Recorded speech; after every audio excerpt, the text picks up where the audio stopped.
పరిశుద్ధాత్మ దేవుడు కొన్ని వారాలుగా ఆయన మాట్లాడుతున్నారు. దేనికోసం అయ్యానంటే యథార్థమైన జీవితం కోసము ఆయన మాట్లాడుతున్నారు. నీ నుంచి నా నుంచి కోరుకునేది ఆస్తి ఆస్తులు, నువ్వు ఇచ్చే ధనము కాదు. ఆయన కోరుకునేది ఏంటంటే నీ నుంచి నా నుంచి ఆయన యథార్థత కోరుకుంటూ ఉన్నారు. హల్లెలూయా. ఎందుకు ఆయన యథార్థత కోరుకుంటూ ఉన్నారంటే ఆయన ఎలాంటి వాడంటే యథార్థవంతుడు. హల్లెలూయా. పేతురు పత్రికలు ఆయన మాట్లాడుతున్నారు, ఈయనలో ఏ కపటమో లేదు. అంటే కపటము లేనివాడు ఎవరైనా యథార్థవంతుడు. చప్పటి గుడి వాద దేవుడు ఇస్తుందా. దేవుడు యథార్థవంతుడు కాబట్టి నీ నుంచి నా నుంచి కోరుకునేది ఏమిటి అంటే యథార్థత కోరుకుంటూ ఉన్నారు.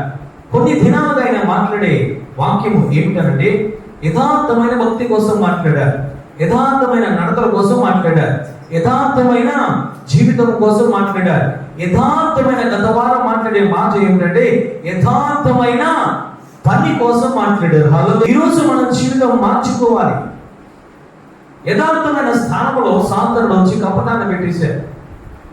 ఆ కపటము తీసివేయడానికి దేవుడు ఈ లోకానికి వచ్చారు. హల్లెలూయా. అందుకే ప్రసంగి గ్రంథంలో ఆయన మాట్లాడుతున్నారు, దేవుడు నరులను యథార్థవంతులుగా నీతిమంతులుగా ఆయన నిర్మించాడు, సృజించాడు. కానీ మనుషులు వివిధ తంత్రములను తయారు చేసుకుని హృదయంలో ఏమి పెట్టుకున్నారంటే కపటాన్ని పెట్టుకున్నారు. అందుకే యెషయా గ్రంథంలో ఆయన మాట్లాడుతున్నాడు, నరుని హృదయము ఘోరమైన వ్యాధి గలది. ఆ వ్యాధి ఏమిటి అంటే కపటం. ఆ వ్యాధిని తీసివేయడానికి యేసయ్య ఈ లోకానికి వచ్చాడు. ఈ వ్యాధి అంటే కపటం అనే వ్యాధి, పాపం అనే వ్యాధి, వేశ్యధారణ అనే వ్యాధిని తీసివేసి ఆ హృదయంలో యథార్థతను పెట్టడానికి ఆయన వచ్చారు. చప్పటి కొట్టి దేవాలయ హల్లెలూయా. యోహాను రాసిన సువార్త 4వ అధ్యాయం 23వ వచనం చదువుకుందాం. అయితే యథార్థముగా ఆరాధించువారు ఆత్మతోను సత్యముతోను తండ్రిని ఆరాధించు కాలము వచ్చుచున్నది. అది ఇప్పుడునే వచ్చి ఉన్నది. తన్ను ఆరాధించువారు అట్టివారే కావాలనని తండ్రి కోరుచున్నాడు. అండర్లైన్ చూసుకోవాలి. అట్టివారే కావాలని తండ్రి కోరుకొనుచున్నాడు.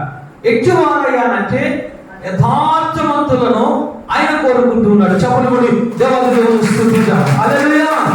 ఈరోజు నువ్వు కోరుకున్నది అదే, నేను కోరుకునేది అదే. నీ బిడ్డ నుంచి నువ్వు కోరుకునేది ఏమిటంటే యథార్థతే కోరుకుంటావు. లేదా నీ భర్త నుంచి నువ్వు కోరుకునేది ఏమిటంటే యథార్థతే కోరుకుంటావు. కానీ దేవుడు అంటూ ఉన్నారు, నేను యథార్థవంతులను నేను కోరుకుంటూ ఉన్నానని మాట్లాడుతున్నారు. హల్లెలూయా. నువ్వు యథార్థం ఉంటే నువ్వు ఎక్కడున్నా సరే దేవుడు నిన్ను కోరుకుంటాడు. హల్లెలూయా. నువ్వు ఎంత కుగ్రామంలో ఉన్నా, నువ్వు మనుషులకు ఎంత దూరంలో ఉన్నా, ఈ మనుషులను లెక్క చేయలేకపోయినా, ఈ లోకము నిన్ను వెలివేసిన నీలో యథార్థత ఉంటే ఆయన అంటున్నారు, నేను నిన్ను కోరుకుంటూ ఉన్నానని చెప్తున్నారు ఆయన. చెప్పడం హల్లెలూయా. ఈ రోజు నిన్ను కోరుకోవాలనంటే నీ ఆస్తి, నీ అందము, నీ చందము, నీ పలుకుబడి, నీ ఉద్యోగము కాదు. ఆయన చూసేది ఏమిటంటే నీ అంతరంగములో యథార్థతను ఆయన చూస్తూ ఉన్నారు. హల్లెలూయా. యథార్థముగా నువ్వు జీవిస్తే ఆయన కోరుకునే దేవుడు. ఇక్కడ సామాన్య స్త్రీతో దేవుడు మాట్లాడుతున్నారు ఏమిటనంటే, తల్లి నన్ను ఆరాధించేవారు ఏ విధంగా ఉండాలి తెలుసా? యథార్థముగా ఉండాలి. యథార్థం అంటే ఏమిటయ్యా అంటే ఒకటి సత్యమును నువ్వు ధరించుకోవాలి, ఆత్మను ధరించుకోవాలని మాట్లాడుతున్నారు. ఈరోజు ఆరాధన అంటే ఒక పాట పాడమని అనుకుంటున్నాం. ఆరాధన అంటే 2 పాటలు పాడడం అనుకుంటున్నాం. కానీ ఈ సమస్య ఇక్కడ ఎటువంటి పాటను ఆమె పాడలేదు. చెప్పలేదు. దేవుని స్తుతిద్దాం. ఈ రోజు ఎటువంటి పాట ఇక్కడ పాడలేదు. దేవుణ్ణి స్తుతించే పాట కానీ, దేవుని కీర్తించే పాట కానీ, లేదా ఏదో ఒక కొత్త కీర్తన కానీ సమస్య ఎట్టి పరిస్థితులను ఆ యొక్క యోహాను సువార్త 4వ అధ్యాయంలో పాడలేదు. కానీ ఆమె కోసం ఆయన మాట్లాడుతున్నారు, ఆరాధించువారు యథార్థముగా ఆనందించాలని మాట్లాడుతున్నారు. చెప్పకుండా దేవుని స్తుతిద్దాం. ఈ రోజు నువ్వు అనుకుంటున్నావు ఇక్కడ నిలబడి నేను పాట పాడితే దేవుని ఆరాధించని అనుకుంటున్నావు, లేదా ఇంటికాడ నువ్వు పాట పాడితే దేవుని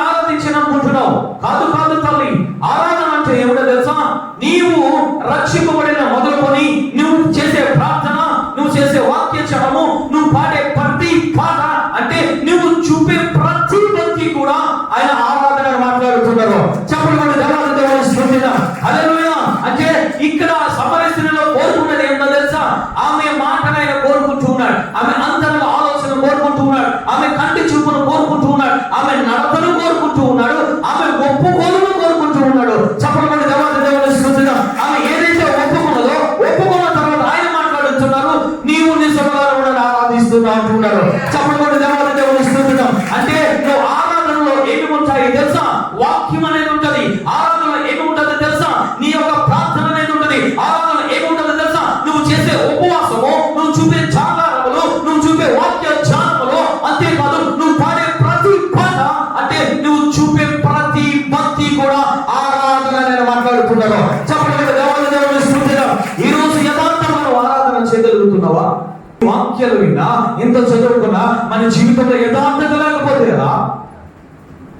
యథార్థం అంటే యథార్థంగా మాట్లాడమనుకుంటున్నావా? ఈ రోజు నువ్వు అక్కడ సమరస్థితులు దేవాది దేవుడు మాట్లాడుతున్నాడు, యథార్థత కోసం మాట్లాడుతున్నాడు, యథార్థం ఆరాధన కోసం మాట్లాడుతున్నాడు. యథార్థన ఆరాధన అంటే నువ్వు రక్షింపబడిన మొదలుకొని నీవు చనిపోయే వరకు నువ్వు ఏది చేస్తున్నావో భక్తి, ఆ భక్తి అంతటిని ఆయన ఏం చేస్తాడో తెలుసా?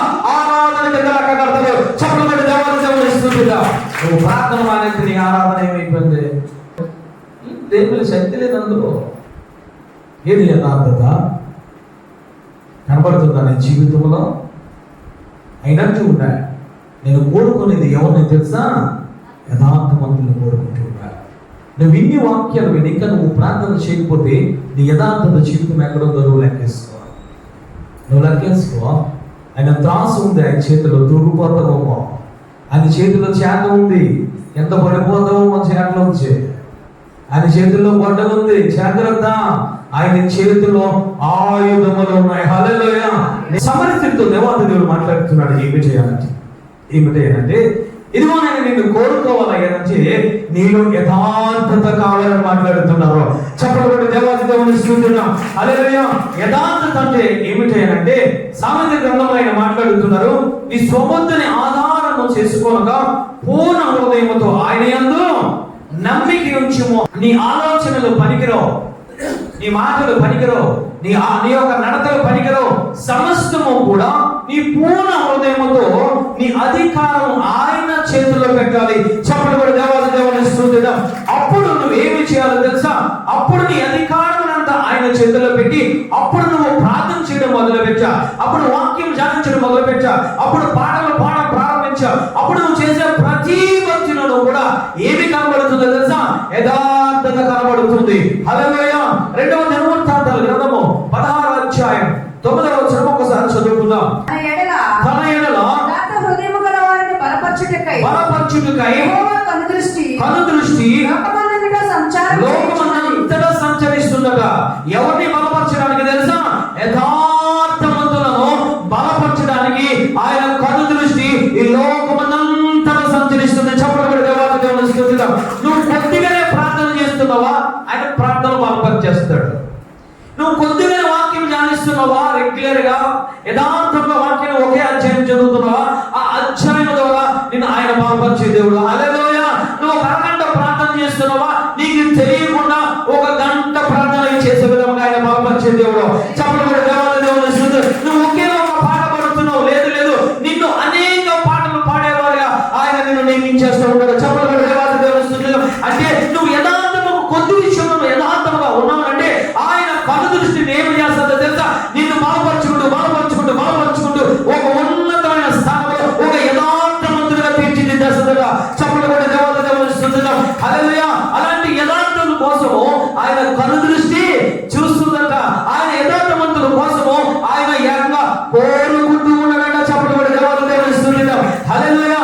ఇలాంటి యథార్థవంతుల కోసం సామెతల గ్రంథంలో ఆయన మాట్లాడుతున్నారు, యథార్థంగా ప్రవర్తించే వారికి ఏ మేలు చేయకుండా ఆయన ఉండలేడు. చెప్పబడి దేవాది దేవుని స్తుతిద్దాం. ఈరోజు నీకు మేలు కావాలనంటే నువ్వు యథార్థంగా దృష్టికి కనబడాలి. ఆయన కోరుకునే యథార్థవంతుల్ని, ఆయన బలపరిచేది యథార్థవంతుల్ని, ఆయన మేలు చేసేది యథార్థవంతులకు. ఈరోజు కపటం అనేది నీ జీవితంలో ఉంటే తీసేయి. అది నీది కాదని, అది సాతానుడిది. సాతానుడు కపటం నీలో పెట్టుకొని దేవా ప్రార్థన చేస్తే ఆయన ఆలోకించడు. అందుకే ఆయన అంటున్నారు, యథార్థవంతులు ప్రార్థన ఆయనకు సంతోషకరము. చెప్పడు దేవాది దేవుని స్ఫూర్తితం. కపటాన్ని తీసివేసే. ఎందుకు వచ్చిన కపటమైన మాటలు? యథార్థంగా జీవించు. నీ భర్త దగ్గర యథార్థంగా జీవించు. నీ ఆస్తుల దగ్గర యథార్థంగా జీవించు. నీ గ్రామస్తుల దగ్గర యథార్థంగా జీవించు. నువ్వు యథార్థంగా జీవిస్తే నీకు మేలు కలుగుతుంది. నువ్వు కపటంగా జీవిస్తే ఉన్నాయే బాగొచ్చుకుంటావు, దూరం అయిపోతావు, దేవుడికి దూరం అయిపోతావు. సమరస్థితితో దేవాది దేవుడు మాట్లాడుతున్నా, నేను ఎవరిని కోరుకుంటూ ఉన్నాను అంటే యథార్థవంతులను నేను కోరుకుంటూ ఉన్నాను. అయోబు గ్రంథము 1వ అధ్యాయము 1వ వచనం చూడండి తల్లి. ఈయన ఏ విధముగా ఉన్నాడో, దేవుడు ఏ విధముగా ఈయనను కోరుకున్నాడో ఈరోజు మనం చూసుకుందాం. దేశమునందు మనుషుడు ఉండెను, యథార్థవంతుడను న్యాయవంతుడనై భయభక్తులు కలిగి చెడుతనమును విసర్జించినవాడు. ఎవరు చెప్తున్నారు అంటే యెహోవా దేవుడే సాక్ష్యం చెప్తున్నాడు.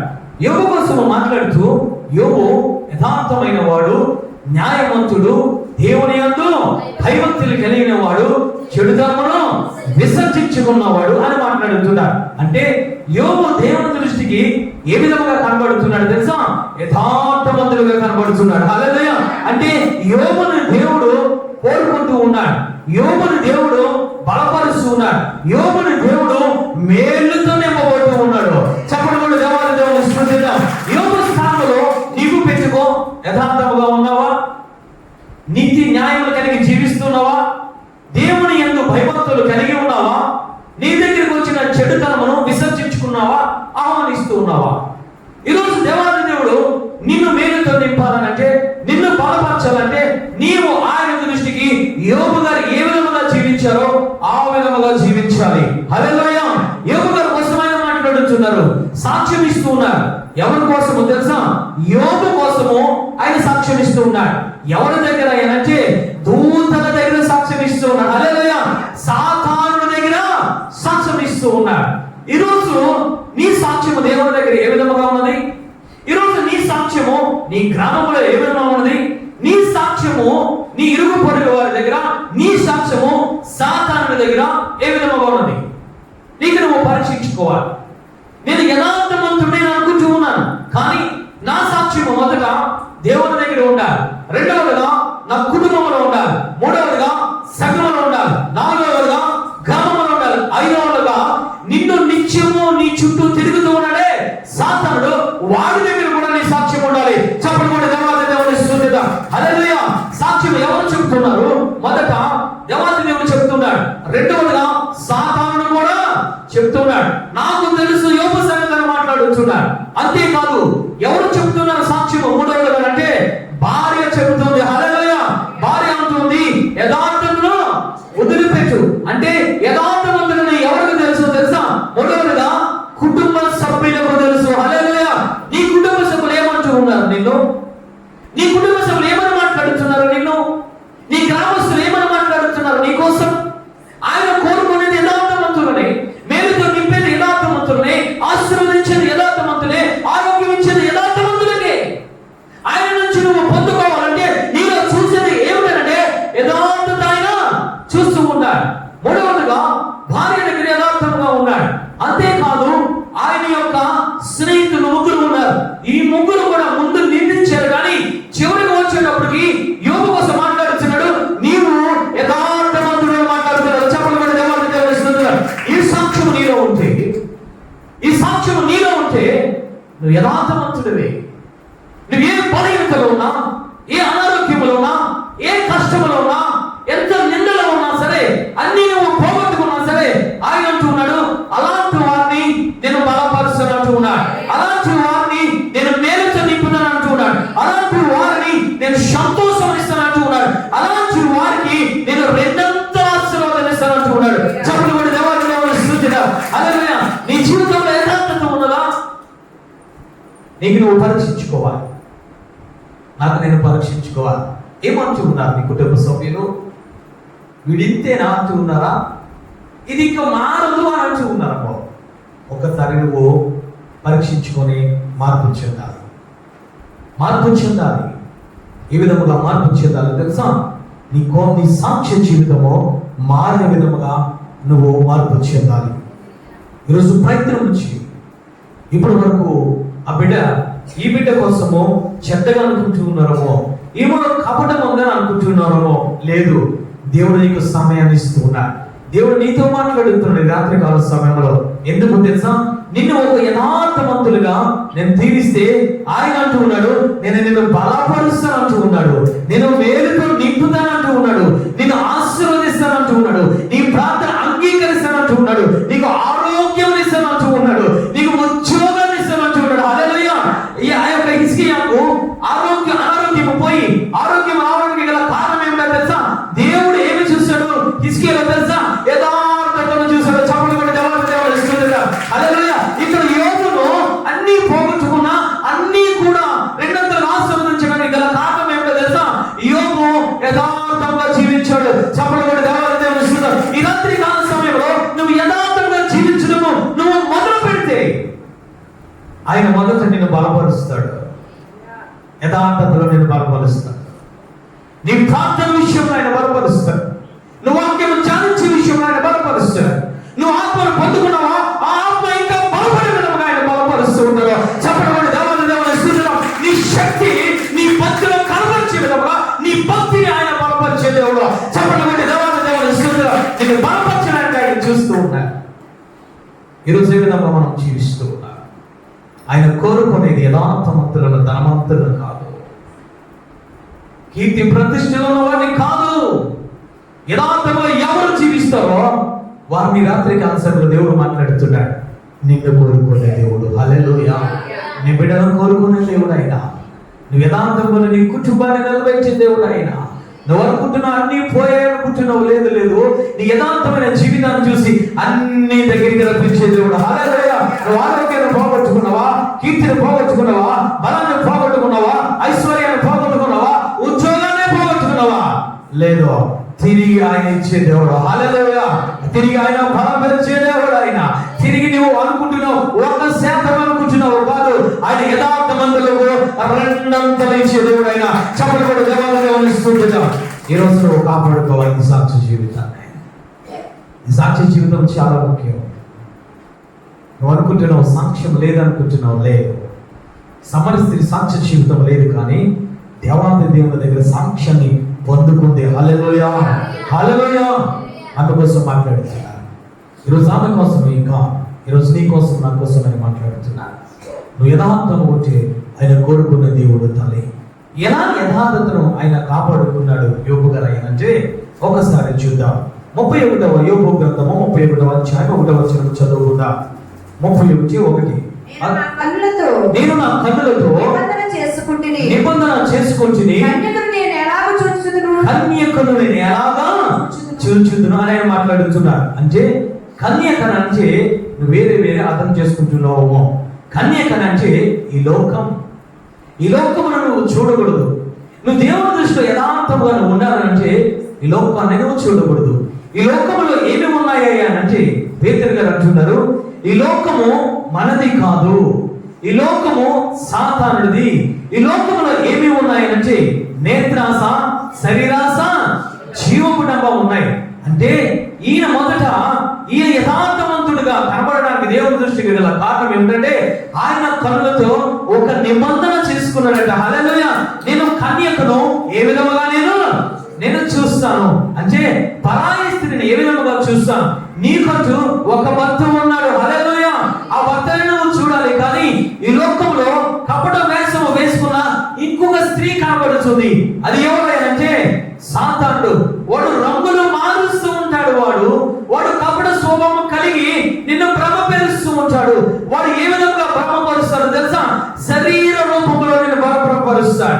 నేత్రాస, జీవపు డమము రూపంలో వాడు నిన్ను భ్రమపరిచి వాడు ఏమి చేస్తాడో తెలుసా? నీ యథార్థతను వాడు దొంగలించడానికి చూస్తూ ఉంటాడు. అంటే యోబు ఇక్కడ యథార్థంగా ఉండడానికి గల కారణం ఏమిటంటే కన్నులతో ఒక నిబంధన చేసుకున్నాడని. హల్లెలూయా! ఎందుకయ్యా నిబంధన చేసుకున్నాడే? ఈ బంధన నేను చేసుకోకపోతే నా యథార్థత పోతుంది, నా న్యాయము పోతుంది, నా దేవుని యందు భయభక్తులు పోతాయి.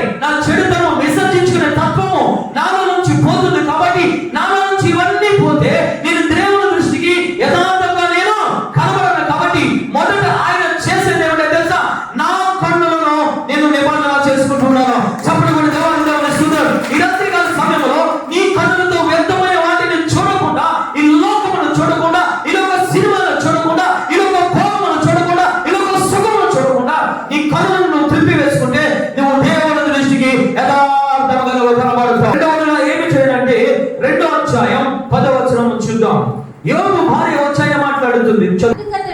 అందుకతడు మూర్ఖురాలు మాట్లాడినట్టు నువ్వు మాట్లాడుచున్నావు. అందుకు చాలు తల్లి. అంటే ఏమని మాట్లాడుతున్నాడు తెలుసా? నా నోటిలోంచి మూర్ఖపు మాటలు రావు అని మాట్లాడుతున్నాడు. హల్లెలూయా. రెండవదిగా దేనితో నిబంధన చేసుకున్నాడంటే నోటితో నిబంధన చేసుకున్నాడు. హల్లెలూయా. అపవిత్రమైన మాటలు నా జీవితంలో రావు, మూర్ఖులైన మాటలు నా జీవితంలో రావు. యోబు భార్య ఉంటుంది, ఒక్కసారి దూషించని మాట్లాడుతుంది. దూషిస్తే ఏమి జరుగుతుందో తెలుసా? యోబులో ఉన్న యథార్థత పోతుంది, యోబులో ఉన్న న్యాయము పోతుంది, యోబులో ఉన్న దేవుని యందు భయభక్తులు పోతాయి. కాబట్టి రెండవదిగా ఇందులో చేసుకున్న నిబంధన దేనితో చేసుకుంటూ ఉన్నాడంటే నోటితో నిబంధన చేసుకుంటూ ఉన్నాడు. హల్లెలూయా. ఇప్పుడు వరకు నీ నిబంధన నోటితో నువ్వు చేసుకోలేదేమో, ఇష్టానుసారంగా నువ్వు మాట్లాడేసావేమో, ఇష్టానుసారంగా ఎవరిని పడితే వాడిని నువ్వు దూషించుకుంటూ వచ్చావేమో. దేవుడు నీతో మాట్లాడుతున్నాడు. ఈరోజు నువ్వు నోటికి నువ్వు చిక్కం పెట్టుకుంటే, నీ నోటితో నువ్వు నిబంధన చేసుకుంటే దేవాది దేవుడు నేను యథార్థవంతుల లిస్టులో ఆయన చేరుస్తాడు. ఒక్కరోజు నువ్వు నిబంధన చేసుకుంటే రెండవ రోజు ఆయన బలపరిచే దేవుడు. చెప్పడం దేవాది దేవుడు. అందుకే ఆయన అంటున్నారు, యెహోవా కనుదృష్టి లోకమంతా చూస్తుంది. ఎవరిని తెలుసా? ఒక్కరోజు యథార్థంగా నువ్వు జీవిస్తే రెండవ రోజు నీకు తెలియకుండా ఆయన ఆత్మ నిన్ను నడిపిస్తుంది, ఆయన ఆత్మ నిన్ను బలపరుస్తుంది మాట్లాడుతున్నారు. చెప్పడం దేవాది దేవుడు స్తుతిద్దాం. హల్లెలూయా. 33వ అధ్యాయం 3వ వచనం చదువుకుందాం. యోబు గ్రంథము 33వ అధ్యాయం. దేనితో నిబంధన చేసుకుంటూ ఉన్నాడు ఆయన మాట్లాడుతున్నాడు. ఆ చదువు నాన్న. నా మాటలు నా హృదయ యథార్థతను తెలుపుచున్నవి, నా పెదవులు యథార్థముగా పలుకును. అంటే దోషణ మాటలు రాకుండా ఏమి మాటలు వస్తున్నాయి అంటే జ్ఞానము మాటలు వస్తున్నాయి. హల్లెలూయా. యథార్థమైన మాటలు వస్తున్నాయి. ఈరోజు యోబు గారి కోసం దేవుడు మాట్లాడుతున్నాడు. తల్లి, నీ నోరే విధముగా ఉంది, నా నోడే కదా ఇష్టానుసారంగా నువ్వు మాట్లాడేస్తున్నావు. యోబు గారు రెండవదిగా ఆయన ధనవంతుడు, ఆయన ఆస్తిపరుడు, ఆయన తూర్పు దేశంలో ఉన్నతమైన ధనవంతుడు. కానీ నిబంధన చేసుకుంటున్నాడు. మొదట కళ్ళుతో నిబంధన చేసుకున్నాడు, రెండోదిగా నోటితో నిబంధన చేసుకున్నాడు. ఆయన మాట్లాడుతున్నాడు. 27:4 చదవండి తల్లి. నిశ్చయముగా నా పెదవులు అబద్ధము పలుకుచలేదు, నా నాలుక మోసమును ఉచ్చరించలేదు. అబద్ధాలు ఆడడం లేదు నా పెదవులు, మోసాన్ని నా నాలుకను ఉచ్చరించడం లేదు. మరి ఏమి పలుకుతున్నావు నీ నాలుకతో? ఏమి పలుకుతున్నావయ్యా నీ నోటితోనంటే ఆయన అంటున్నారు యథార్థమైన మాటలు, జ్ఞానము గల మాటలే వస్తున్నాయి. ఈరోజు అబద్ధాలు ఆడుతున్నావా?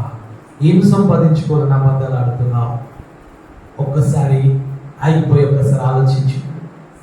ఆగిపోయి ఒక్కసారి నువ్వు ఆలోచించు. నీ జీవితంలో ఎన్ని అబద్ధాలు ఆడేస్తావు, నీ జీవితంలో ఎన్ని అబద్ధాల మీద అబద్ధాలు ఆడేస్తావు. కానీ దేవుని మీద కృప చూపుతున్నాడు. ఈరోజు ఈరోజు నీ నోటిని మార్చు, నీ నాలుగును మార్చు. ఎంత కష్టమైన నష్టమైన అబద్ధాలు ఆడిన ఒక నిబంధన చేసుకోతాని. ఎంత కాలము వ్యర్థమైన మాటలు మాట్లాడుతుంటా. ఒక ధనవంతుడు అబద్ధాలు ఆడితే అబద్ధాలుగా చెల్లవై నిజాలుగానే చెల్లుతాయి. కానీ యోబు రాచున్నారు, నా నాలుకతో నేను అబద్ధాలు ఆడడం లేదు, నా పెదవులతో మోసకరమైన మాటలు నేను మాట్లాడడం లేదు. ఏమి మాట్లాడుతున్నాయి అంటే జ్ఞానముల మాటలే మాట్లాడుతున్నాను, యథార్థముల మాటలే మాట్లాడుతున్నాను. ఒక యోబు నిబంధన చేసుకున్నప్పుడు నువ్వు చేసుకోవడానికి ఏమైంది? రాత్రి కాల సమయంలో ఆయన స్పష్టంగా మాట్లాడుతున్నాడు. ఆయన యథార్థవంతులు నేను బలపరుస్తానంటూ ఉన్నాడు, యథార్థవంతులకు మేలు చేస్తానంటూ ఉన్నాడు, యథార్థవంతులను నిన్ను రెండంత ఆశీర్వాదముతో నింపడానికి నేను చూస్తూ ఉంటున్నాడు. ఆయన యోహాను సువార్తలో మాట్లాడుతున్నాడు, ఈ యథార్థవంతులు నేను కోరుకుంటూ ఉన్నాను అంటూ ఉన్నాడు. నీ నోటి మాటను మార్చుకోలేవా? నీ నాలుకను నువ్వు మార్చుకోలేవా తల్లి? కానీ యోబు అంటూ ఉన్నాడు, మొదట నా కళ్ళతో నేను నిబంధన చేసుకున్నాను, రెండవదిగా నా నాలుగుతో నేను నిబంధన చేసుకున్నానని మాట్లాడుతున్నాను. మూడవదిగా చూద్దాం. 27వ అధ్యాయం 6వ వచనం చదువుకుందాం. యోబు గ్రంథము 27వ అధ్యాయం 6వ వచనం చదువుకుందాం. చదువునాను. నా నీతిని విడువక గట్టిగా పట్టుకొందును, నా ప్రవర్తన అంతటి విషయంలో నా హృదయం నన్ను నిందింపదు. హల్లెలూయా. ఆయన హృదయంలో ఏమి ఉన్నది తెలుసా? నీతి ఉన్నది. ఆయన హృదయంలో ఏమి ఉన్నది తెలుసా? ఆయన అంటూ ఉన్నారు, నా ప్రవర్తన అంతటి విషయంలో నా హృదయం నన్ను నిందింపదని మాట్లాడుతున్నారు. అంటే ఆయన హృదయంలో ఏమున్నదో తెలుసా? నీతితో పాటు, న్యాయంతో పాటు యథార్థత ఉన్నది. చెప్పబడి దేవాలయం ఇస్తున్నారు. అంటే మూడుగా దేనితో నిబంధన చేసుకుంటూ ఉన్నాడంటే హృదయంతో నిబంధన చేసుకుంటూ ఉన్నాడు. హల్లెలూయా. నా హృదయంలో కపటం లేదు, నా హృదయంలో అన్యాయం లేదు, నా హృదయంలో ఏమి ఉన్నదో తెలుసా? యథార్థత ఉన్నది. హల్లెలూయా. నా హృదయంలో ఏమి ఉన్నది తెలుసా? న్యాయం ఉన్నది. హల్లెలూయా. నా హృదయంలో ఏమున్నది తెలుసా? యెహోవా యందు భయభక్తులు ఉన్నాయి. హల్లెలూయా. నా హృదయంలో ఏమున్నది తెలుసా? చెడుతనమును విసర్జించుకోవడం ఉన్నది. చెప్పబడి దేవాలయం ఇస్తుందా? నీ హృదయం యథార్థంగా ఉంచుకో. మూడవది నిబంధన చేయి. ఎందుకు కపటాన్ని ఉంచుకుంటావు? ఎందుకు కపటాన్ని ఉంచుకుంటావు? నువ్వు అనుకుంటున్నావు కపటము యథార్థ, ఆ యొక్క కపటము ఎదుట వ్యక్తుల కోసము నువ్వు చెడ్డగా మాట్లాడటము కపటం అనుకుంటున్నావు. ఒక సంవత్సరం పోయిన తర్వాత ఏ గృహం కోసం అయితే నువ్వు కపటముగా మాట్లాడావో అదే మాట, అదే తీర్పు, నువ్వు ఏదైతే కలతో నువ్వు చూసావో అదే నీ గృహంలో ఏలుబడి చేస్తుంది. ఎందుకు కపటముగా నువ్వు మాట్లాడుతున్నావు? ఏమి సంపాదిద్దాం అనుకుంటున్నావు? నువ్వు కపటముగా మాట్లాడి నీ హృదయంలో కపటాన్ని పెట్టుకొని ఏమి సంపాదిద్దాం అనుకుంటున్నావు? ఆయన అంటూ ఉన్నారు, యథార్థం ఉంటే ఆయన చూస్తానంటూ ఉన్నాడు. హల్లెలూయా. యథార్థవంతులు కోరుకుంటానంటూ ఉన్నాడు. ఆయన యథార్థవంతులకు మేలు చేస్తానంటూ ఉన్నాడు. హల్లెలూయా. నీ అంతరంగంలో యథార్థతను పెంచుకో. తీసే చెడ్డతనాన్ని తీసే, ఆ చెడ్డ తలంపులు తీసే, ఆ యొక్క హృదయంలో వచ్చి వెలగొట్టు వాక్యం ఎంచుకో. హల్లెలూయా.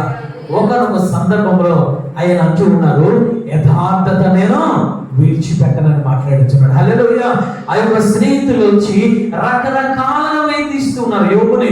ఒకనొక సందర్భంలో ఆయన మాట్లాడుతున్నారు, మీరు ఏది మాట్లాడితే మాట్లాడండి, కానీ నేను మాత్రము నా యథార్థతను నేను ఓడించి పెట్టనని మాట్లాడుతున్నారు. చెప్పబడి దేవాలయం ఇస్తున్నారు. హల్లెలూయా. యోబు గారు యథార్థవంతుడిగా దేవుని దృష్టి కనబడడానికి గల కారణం ఏమిటంటే, ఒకటి కన్నులతో ఆయన నిబంధన చేసుకున్నాడు, రెండుతో నోటితో నిబంధన చేసుకున్నాడు, మూడవదిగా హృదయంతో నిబంధన చేసుకున్నాడు. హల్లెలూయా.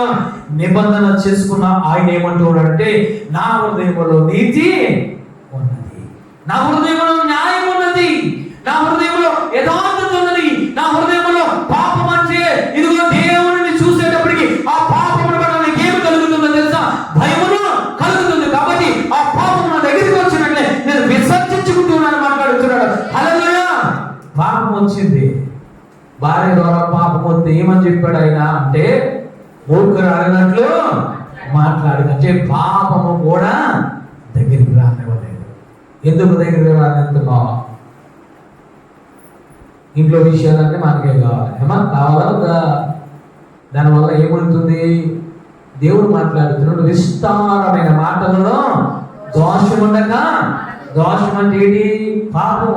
నీ చెవుల ద్వారా పాపం వెళ్ళిపోతుంది. జాగ్రత్త. వెళ్ళిపోయింది, లోపలికి వెళ్ళిపోయింది, కుదురు ఉండదు, రేపుతూ ఉంటుంది హృదయంలో. హృదయంలో కపటం అసూయ రేపుతూ ఉంటుంది. అది ఈయన దేనితో నిబంధన చేసుకున్నారంటే, మూడవదిగా హృదయంతో నిబంధన చేసుకున్నాడు. హల్లెలూయా. నాలుగవదిగా దేనితోనంటే 31వ అధ్యాయం 7వ వచనం చదువుకుందాం. చూడండి తల్లి, 7వ వచనం చదువుకుందాం. న్యాయమైన త్రాసులో ఆయన నన్ను తూచును గాక, నేను త్రావ విడిచి నడిచిన ఎడల నా మనస్సు నా వదలను అనుసరించి సంచరించిన ఎడల మాలిన్యమైనను నా చేతులకు తగిలిన ఎడల. అంటే నాలుగవదిగా దేనితో నిబంధన చేసుకున్నాడంటే చేతులతో నిబంధన చేసుకున్నాడు. చెప్పకూడదు దేవాలయం ఇస్తుంది. హల్లెలూయా.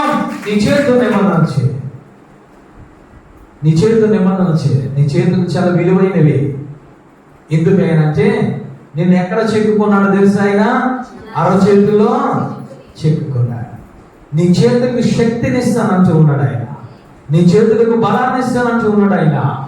నీ చేతులు ఉన్నతమైన స్థానంలో, అంటే నువ్వు ఎవరు మీద చేయబెట్టి ప్రార్థన చేస్తే వారికి స్వస్థత అని మాట్లాడుతున్నారు. హల్లెలూయా. అటువంటి బలాన్ని పోగొట్టుకుంటున్నావా? చేతితో చేయకూడని పనులన్నీ చేసి హేయమైన మాటలు మాట్లాడుతూ హేయమైన చేష్టలన్నీ చేస్తూ దేనిని ముట్టుకోకూడదు అవన్నీ ముట్టుకుంటున్నావా? ఏ పనులు చేయకూడదు ఆ పనులు, చెడ్డ పనులన్నీ చేతితో చేస్తున్నావా? మారు మనసు దేవుడు నేను చూస్తూ ఉన్నాడు. ఆయన నీ హృదయాన్ని కాదు, నీ కనులనే కాదు, నీ నోటి మాటనే కాదు, ఆయన చూసేది దేనిని తెలుసా?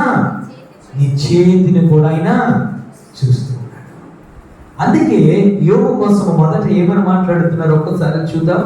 యోబు గ్రంథము 1వ అధ్యాయం సాతానుడు ఏమి మాట్లాడుతున్నాడో 11వ వచనంలో చూడండి తల్లి. ఆ 10వ వచనంలో చూడండి. నీవు అతనికి ఇంటి వారికి కలిగిన సమస్తమును వేసిదివి కదా. నీవు అతని చేతి పనిని దీవించుట చేత అతని ఆస్తి దేశములో బహుగా విస్తరించుచున్నది. చప్పట్లు దేవాది దేవుడు. హల్లెలూయా. ఏ చేతిని చూశాడు దేవాది దేవుడు అంటే? యోబు చేతిని చూశాడు. చప్పట్లు దేవాది దేవుడు. యోబు చేతి పనిని ప్రతి దానిని దేవుడు చూశాడు. ఈరోజు నీ చేతిలో ఏముంది? విడిచిపెట్టు. అక్రమం అన్యాయం ఉందా? విడిచిపెట్టే. ఎందుకు వచ్చింది అది? నువ్వు అక్రమం అన్యాయంగా సంపాదించేవు అనుకో, అది నీ కళ్ళ ద్వారా చూస్తావు కానీ నీవు అనుభవించవు. వాక్యాన్ని అండర్లైన్ చేసుకో, గుండెలో పెట్టుకో వాక్యాన్ని.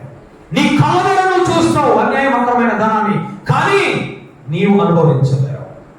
కోర్టు పాలైపోతుంది, పోలీస్ స్టేషన్ పాలైపోతుంది, హాస్పిటల్ పాలైపోతుంది. అది ఎవరు అనుభవించాలా? వారి దగ్గరికి వెళ్ళిపోతే. గ్యాస్ అనుకున్నాడు నా ఇష్టానుసారంగా జీవితం, ఆకలి అనుకున్నాడు నా ఇష్టానుసారంగా. అన్యాయం అక్రమం నిలవదంతే, నిలవదు. అండర్లైన్ చేసుకో వాక్యాన్ని. నువ్వు అక్రమం అన్యాయం చేస్తూ సంపాదిస్తున్నావు.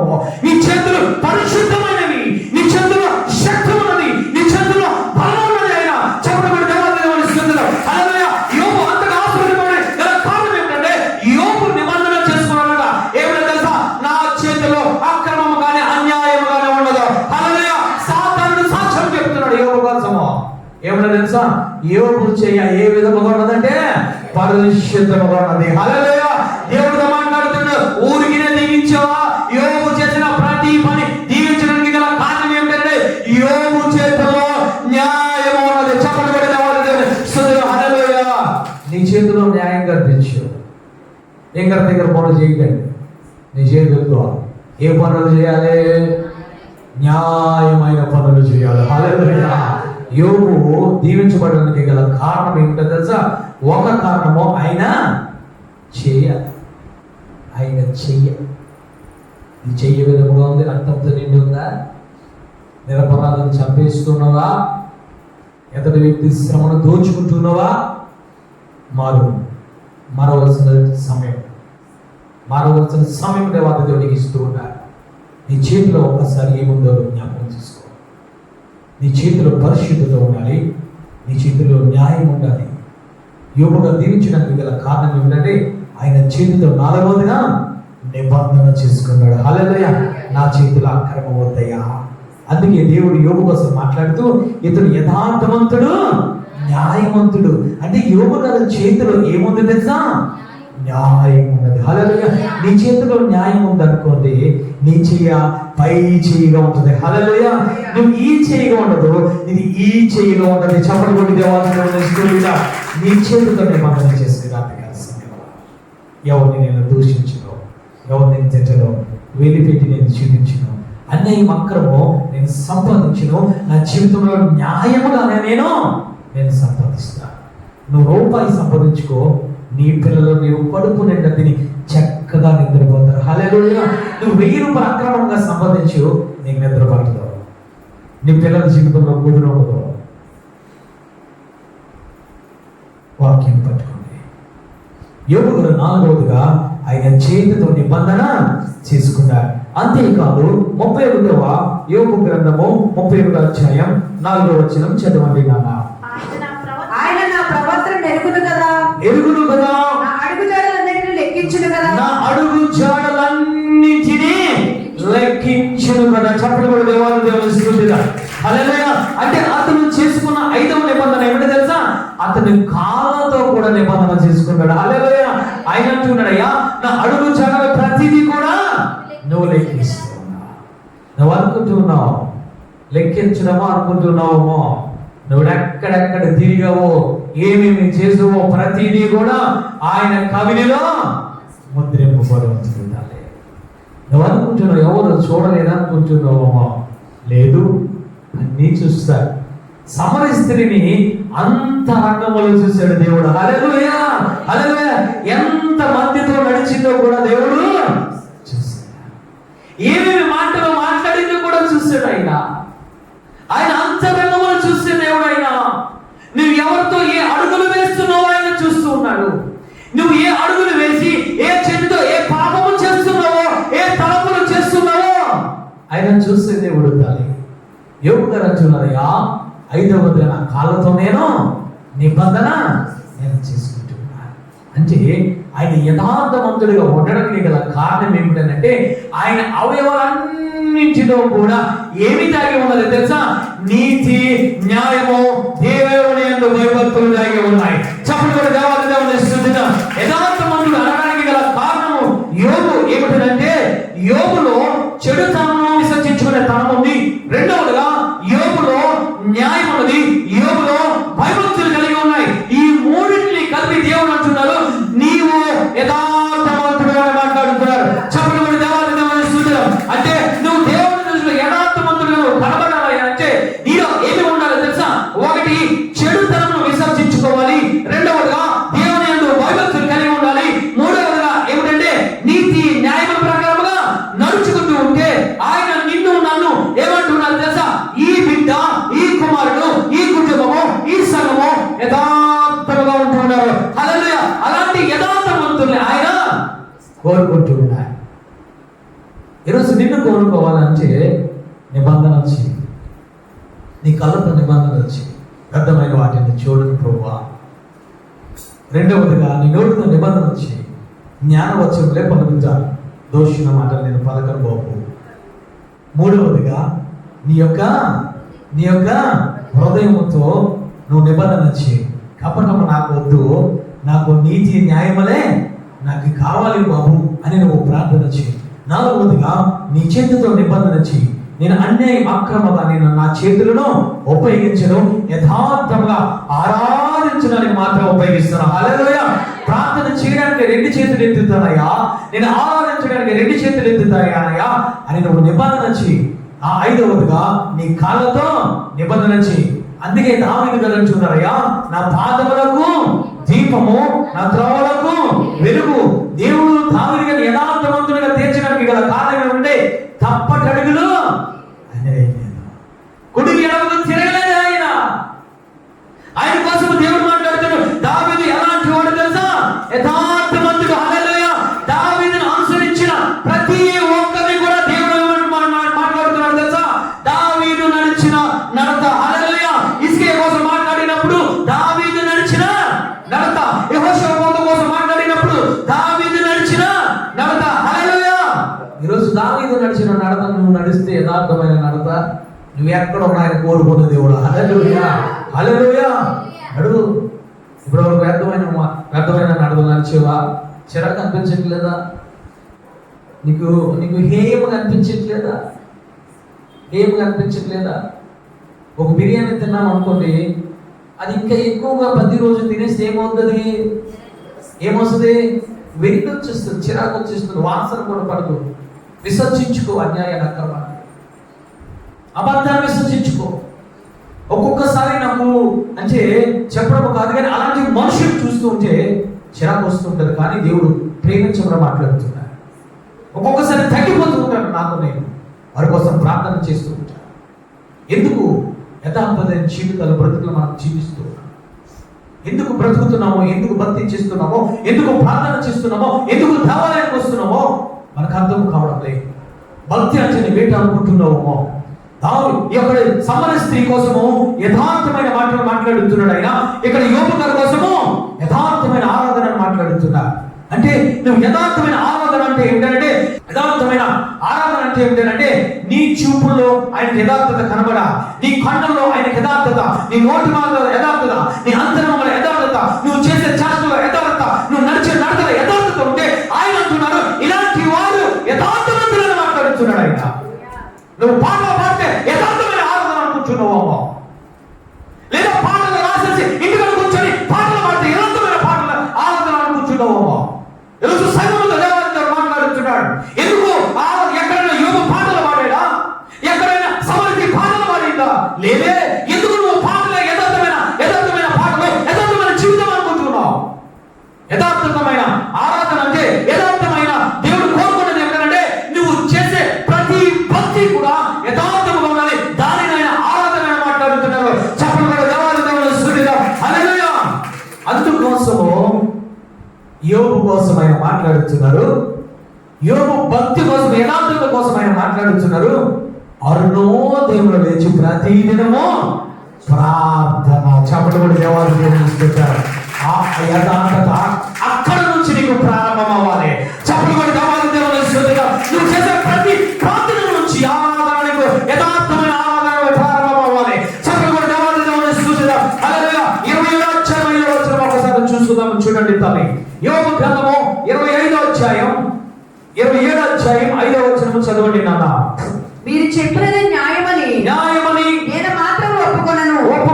మరణము వరకు చదువు నాన్న. నేను ఎంత మాత్రము యథార్థతను విడువను. నేను ఎంత మాత్రము యథార్థతను విడిచిపెట్టలేని మాట్లాడుతున్నారు. చెప్పడం యథార్థతను విడిచిపెట్టలేదు అంటే ఆయన కంటిని కాపాడుకుంటున్నాడు, నోటిని కాపాడుకుంటున్నాడు, హృదయాన్ని కాపాడుకుంటూ ఉన్నాడు. అంతేకాదు ఆయన కాళ్ళను కాపాడుకుంటున్నాడు, ఆయన చేతులు కాపాడుకుంటున్నాడు. ఇవన్నీ కాపాడుకొని అరుణోదయంలో ప్రార్థన చేస్తున్నాడు. చెప్పడం న్యాయ ప్రకారంగా జీవిస్తూ ఉన్నాయి. ఇది యథార్థమైన ఆరాధన. యథార్థమైన ఆరాధన తల్లి. 4వ అధ్యాయం 6వ వచనం చదువుకుందాం. 4వ అధ్యాయం 6వ వచనం చదువుకుందాం. యోబు గ్రంథము 4వ అధ్యాయం చదువునా. ఈ భక్తి నీకు ధైర్యం పుట్టింపదా? ఈ భక్తి నీకు ధైర్యం పుట్టించదా? యథార్థ ప్రవర్తన, నీ యథార్థ ప్రవర్తన, నీకు నిరీక్షణ ఆధారము కదా. చెప్పేసే యథార్థమైన భక్తి నీకేం కావాలచ్చా? నీకేం కావాలి? ఆధారం కావాలి. కుమారుడు చనిపోయినా, కుమార్తెలు చనిపోయినా, ఆస్తి పోయినా, ఉన్న ఆరోగ్యం పోయినా ఆయన భక్తి ఆయన ఆధారమైనది. చెప్పకూడదు దేవాలయం. నువ్వు కష్టంలో ఉన్నావా, నువ్వు శ్రమలో ఉన్నావా, నువ్వు కన్నీరు ఉన్నావా, నీవు చేసే యథార్థమైన భక్తికి ఆధారము కావాలి. హల్లెలూయా. ఇసుకే మాట్లాడుతున్నాడు, గోడతట్టు తిరిగి మాట్లాడుతున్నాడు. ఏమిటో తెలుసా? అయ్యా నేను ఒక మరణమైన శాస్త్రాన్ని పెట్టావు, కానీ ఆ మరణమైన శాస్త్రాన్ని తిరిగి రాయాలంటే నాలో యథార్థతను చూడాలి. చెప్పడం అయ్యా నీ దృష్టికి నేను యథార్థంగా ఏ విధంగా నడిచానో ఒక్కసారి నన్ను జ్ఞాపకం చేసుకో. నీ భక్తికి ఆధారం కావాలి. పోయినవన్నీ పొందుకోవడానికి నీ భక్తికి ఆధారం కావాలి. హల్లెలూయా. భక్తి అంటే నీ నోటి మాట, భక్తి అంటే నీ తలంపులు, భక్తి అంటే నీ చేష్టలు, భక్తి అంటే నీ నడిచే నడక. ప్రతిదీ భక్తి. దానిని యథార్థమైన ఆరాధన మాట్లాడుతున్నారు. హల్లెలూయా. నువ్వు డబ్బు ఆధారం అనుకుంటున్నావు కాదు. నీ యథార్థ ప్రార్థనకి ఆధారం కావాలి. నువ్వు యథార్థంగా మోకరించి కార్యం జరగాలి అక్కడ.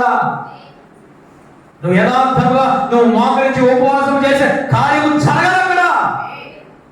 జరగాలని నీలో నాలో ఏముండాలి? యథార్థత ఉండాలి. అయినా చూడాలి నీ భక్తి నీకు ఆధారము కదా, నీ యథార్థ ప్రవర్తన నీకు నిరీక్షణకు ఆధారము కదా మాట్లాడుతున్నారు. హల్లెలూయా. నీవు చేసే భక్తి నీకు ధైర్యము పుట్టించాలి. నువ్వు చేసే యథార్థ ప్రవర్తన నీకు నిరీక్షణ పుట్టించాలి. ఈ నిరీక్షణ పుట్టిస్తే నువ్వు ఆరాధన చేయగలుగుతావు. అసలైన ఆరాధన యోగులు ఏమి చేస్తారో ఒకసారి చూద్దాం. 1వ అధ్యాయము ఆయన చేసిన ఆరాధన ఏమిటో 1వ అధ్యాయం 21వ వచనం చదవండి తల్లి.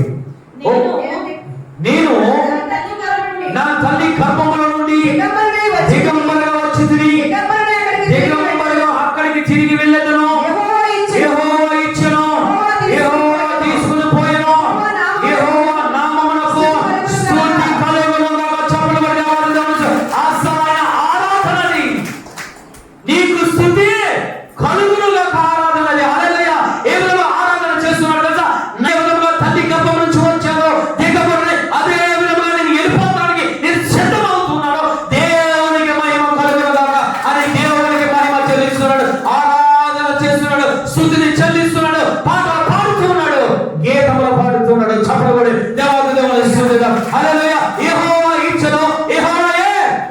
తీసుకుని వెళ్ళిపోతారు. దేవునికి మహిమ కలుగును గాక. అసలైన పాట అది, అసలైన స్తుతి పాట అది. నువ్వు పాడగలవా? నువ్వు పాడగలవా?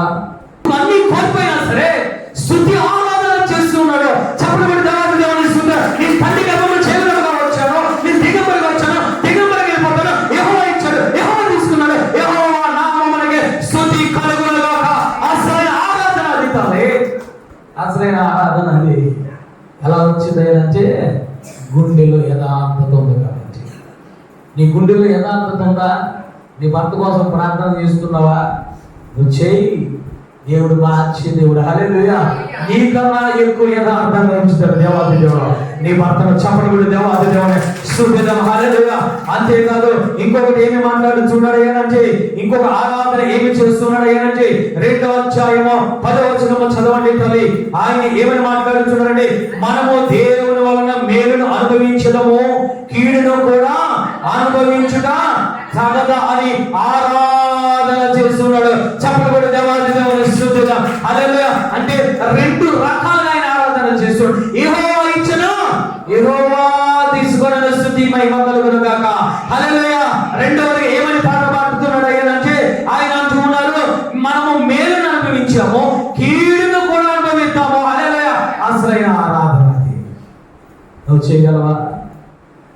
నువ్వు చేయగలవా తల్లి? నువ్వు చేయాలి, నువ్వు చేయాలి.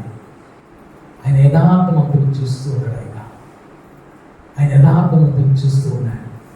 అన్నీ ఉన్నప్పుడు నువ్వు ఆరాధన కాదు, ఏమీ లేనప్పుడు కూడా నువ్వు ఆరాధన చేయాలి. ఆరాధన అంటే పాటలు అనుకుంటున్నావు కాదు.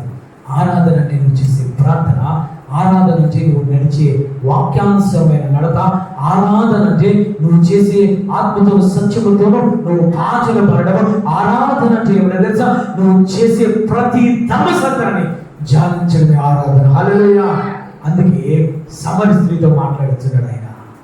నేను ఎలాంటి వారిని కోరుకుంటున్నాను తెలుసా? యథార్థవంతులను కోరుకుంటున్నాను.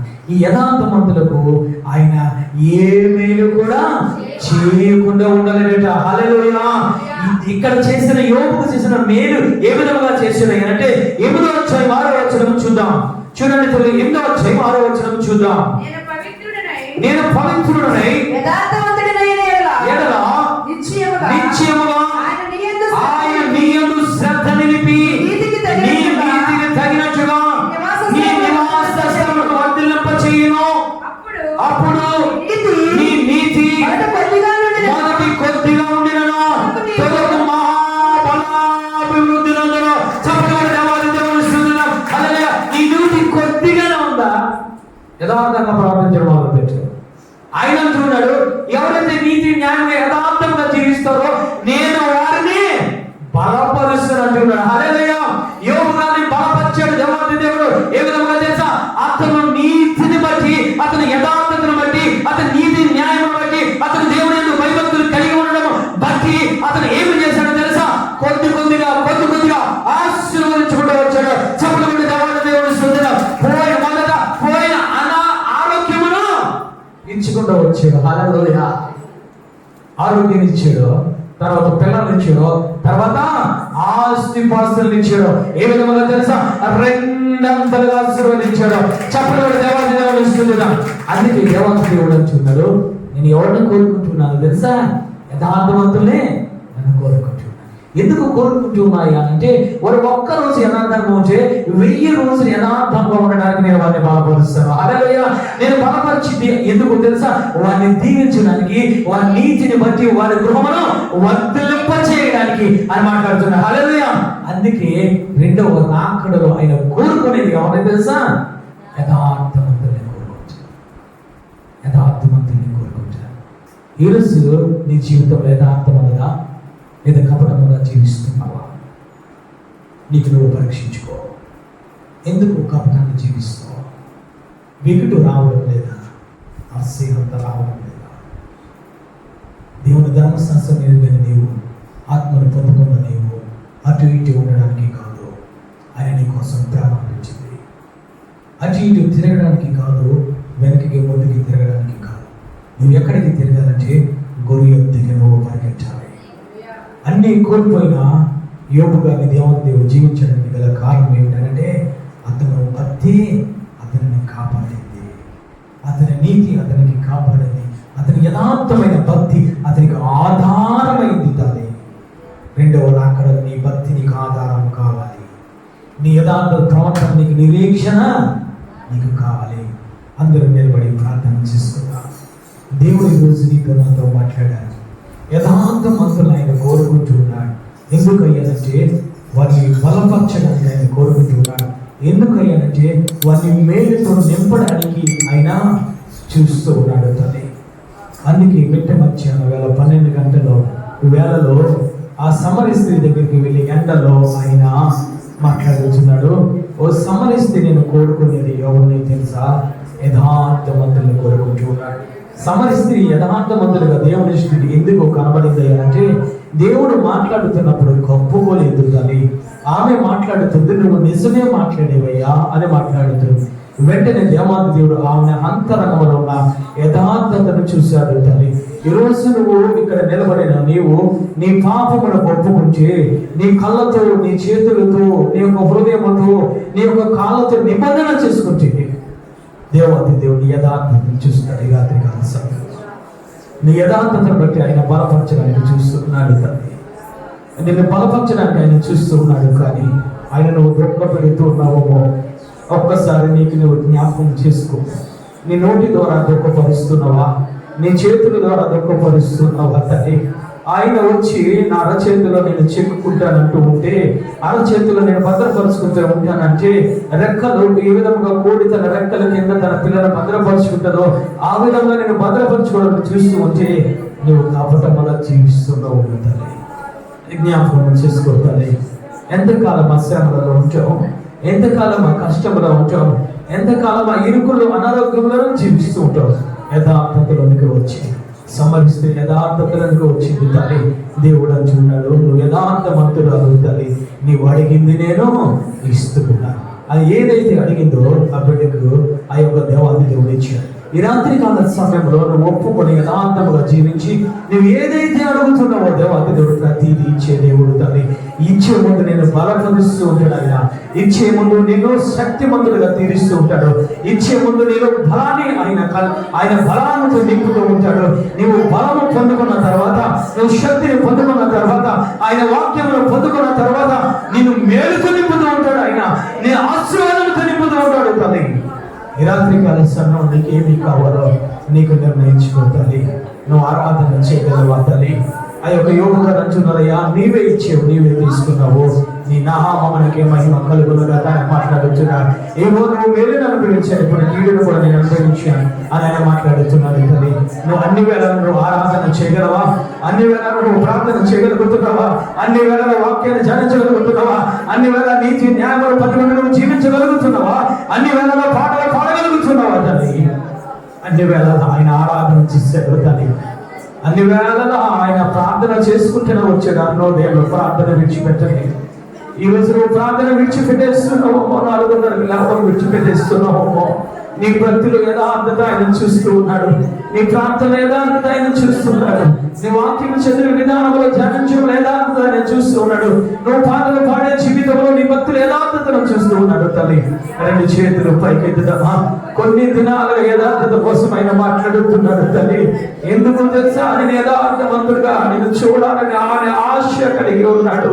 ఆయన కోరికని కలిగి ఉన్నాడు. ఈ కుటుంబం యథార్థముగా ఉంటే నేను దీవించడానికి ముందుకు వస్తున్నాను. ఇప్పుడు యథార్థముగా ఉండే ఆయుష్కాలను పొడిగించడానికి, సంతోషముతో నింపడానికి నేను వస్తున్నాను. వారి బిడ్డల మార్చడానికి ముందుకు వస్తున్నాను. కానీ నేను కోరుకున్న యథార్థత వారి జీవితంలో కనబడడం లేదు. నేను ఆశించిన యథార్థత వారి జీవితంలో కనబడడం లేదు తల్లి. ఈరోజు నువ్వు చూపిస్తున్నావు, ఆయన యథార్థత చూపిస్తున్నావా? రకరకాల కానుకలు చూపిస్తున్నావా ఆయన దృష్టికి? నేను 10 దశ భాగం ఇస్తున్నాను, ఎలాగైతే ప్రార్థన చేస్తున్నామో కాదు నాన్న, కాదు. నువ్వు చేసే ప్రార్థన యథార్థత ఉండాలి. నువ్వు నడిచే నడత యథార్థత ఉండాలి నాన్న. 2 చేతులు పైకి ఎత్తదమా.